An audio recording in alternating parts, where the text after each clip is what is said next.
मुसलमान माने संख्यागरिष्ठ बांग्लादेश फेब्रुआरी 12 रे जातीय निर्वाचन आड़कू गति करुथबारु हिंदू मानक मध्यरे भय अधिक बढ़िबारे लागिছে।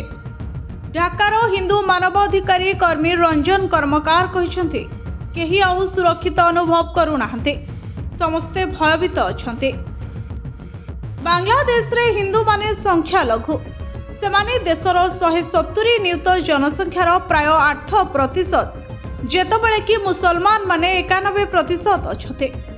संख्या लघु संप्रदायर प्रतिनिधित्व करुथुबा बांग्लादेश हिंदू बौद्ध ख्रिस्टियन एकता परिषद कहिछि जे अगस्ट 2024 रे एक जनविद्रोह रे पूर्वतन प्रधानमंत्री शेख हसीना को बहिष्कार कराजिबा परठारु एहा 2000 रु अधिक सांप्रदायिक हिंसा घटना नथिभुक्त करिछि। अति कम रे 61टी हत्या एवं 28टी महिला विरोधी हिंसा सहित संख्या लघुंक पूजास्थल उपरे 95टी आक्रमण होइछे।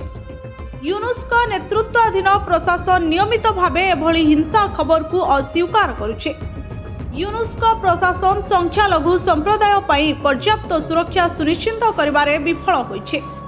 कर्मकार कहिसंती जे निर्वाचन समय रे संख्या लघु हिंदुंक उपरे अधिक हिंसा हेबार संभावना रहिछे।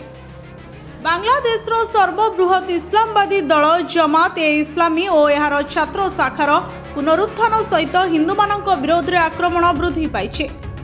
हसीना को सरकार को अधीन रे निषेधादेश, गिरफ्तारी और निरंतर कटकणा हेतु सेमाने प्रभावहीन थिले। राजनैतिक विश्लेषक अल्ताफ परवेज कहिसंती भोट पूर्व संख्या लघुंक मध्य अधिक भय सृष्टि करबा पई ग्रामांचल रे आक्रमणर एक व्यवस्थित ढांचा चलीछे। यह आगामी निर्वाचन में मध्य संख्या लघु संप्रदायर भोटर अंशग्रहण उपरे प्रभाव पकाइब। Bureau report Satej news.